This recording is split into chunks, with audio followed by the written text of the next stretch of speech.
Okay, good day mga Airsoft, good day mga kabigman. Good. Big man. Rolling tayo in 5, 4, 3, 2, 1.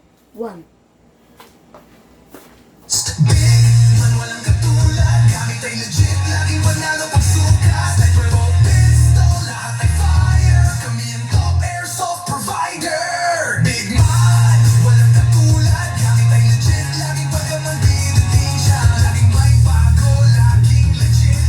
Big man rules, wag kang bitter kid. Big man, walang katulad, gamit ay legit, laging panalo pagsukat. Sniper o pistol, lahat ay fire. Kami ang top airsoft provider. Okay, hello. Hello po mga Airsoft, magandang hapon po sa inyo lahat. Ngayon po, review and unbox tayo pahabol, no? Pero before that mga Airsoft, no, biyaheng NCR po tayo mamaya. Meron tayong dadalhin, meron tayong delivery sa ating kay Airsoft. Kaya mga Airsoft, samahan niyo po ako. Huwag kayong mawawala. Kita-kits po tayo mamaya. Saan ba tayo mamaya? Caloocan City, Dagat-Dagatan. Hello po sa mga taga Kaunlaran Village, Caloocan City dyan. Magkita-kita po tayo mamaya mga ka-Airsoft kung minamahal. Man walang katulad, gamit ay legit, laging panalo pagsukat. Sniper o pistol, lahat ay fire. Kami ang top airsoft provider.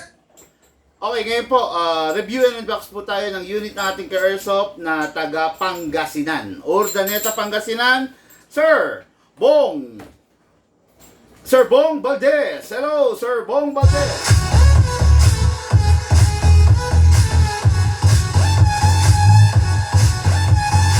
Okay, si Sir Bong Valdez ay nagmamadali. Gusto niya mag-walk-in kaya lang na timing na meron tayong delivery ngayon. Aalis tayo kaya sabi ko, set na lang sana sa mga susunod na araw. Pero gusto niya makuha na yung unit niya kaya ipapa-shipping na lang. Gusto niya, nagmamadali yung tao kaya syempre wala tayong magagawa mga Airsoft, no?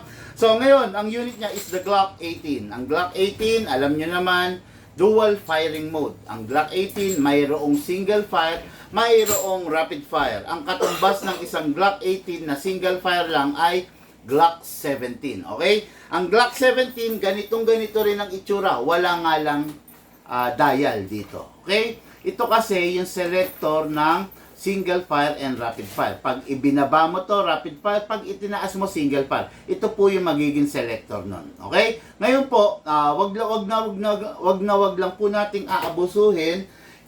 Lagi kong pinapayo sa inyo yung rapid fire. Kasi nagiging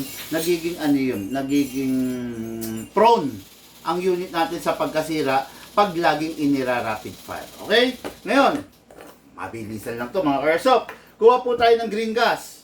Sprayan po natin ang output valve. Press lang po natin yung valve, then spray. Okay, then dito rin sa ilalim, spray. Okay. Lagi ko tinuturo sa inyo, hindi tayo nagsasawa. Ang Glock is ini-sprayan sa ibabaw para huwag siyang, how do you call this? Masira. Para huwag siyang magasgas yung wear and tear. Kasa, ilock manually, then spray tayo sa nozzle. Okay, then release, then rest. Punasan natin para hindi nang gigitata. Okay? Ngayon, kay Glock, ang ginagamit lang po is 12 kg gas. Lalagay natin, then upside down, then press down. 1, 2. Okay, 2 seconds. 2 seconds is enough kasi yung unit is naka-fine tuning, naka-trigger job,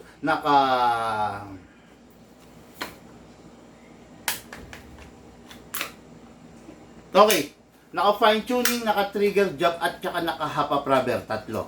Yung unit, hindi kailangang i-fix outer yung unit hindi naka-fix outer barrel. Hindi naman required, no?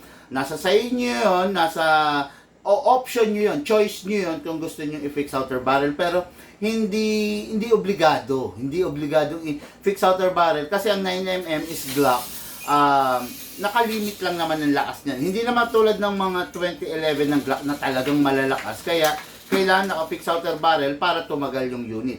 Si Glock naman talaga, dahil sakto lang ang lakas naman ni Glock, hindi naman sobrang lakas, hindi na natin kailangan i-fix outer barrel. At saka si Glock, kilala sa pagkakaroon ng accuracy talaga. Okay? So, ang upgrade niya, fine-tuning, trigger job, and half-up rubber lang. Hindi siya naka-hammer protection pad dahil wala namang hammer ang Glock.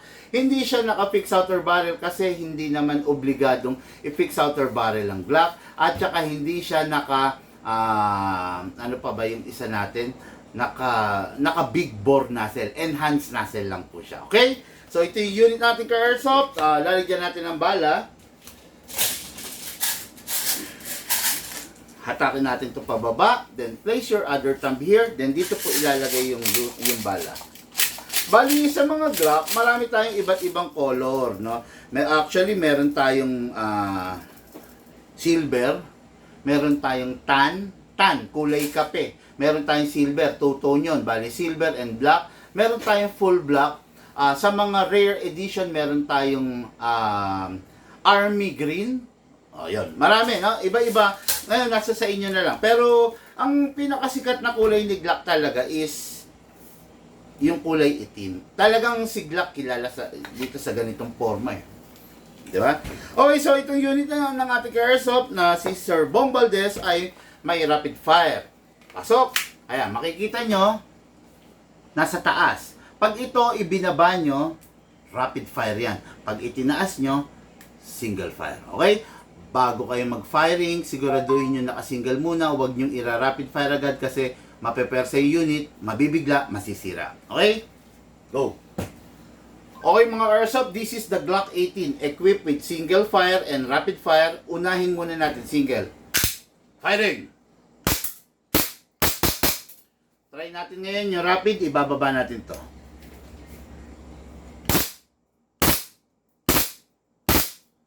Balik po natin sa single fire, mga Airsoft.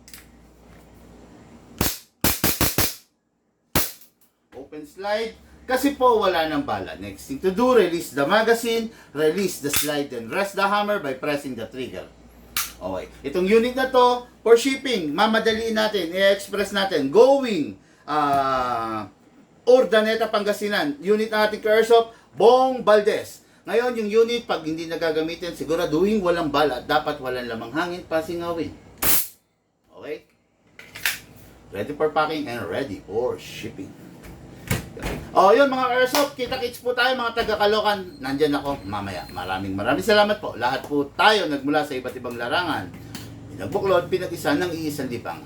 Yun po ang paglalaro ng Airsoft. Hatid po sa inyo ng inyong lingkod, Big Man.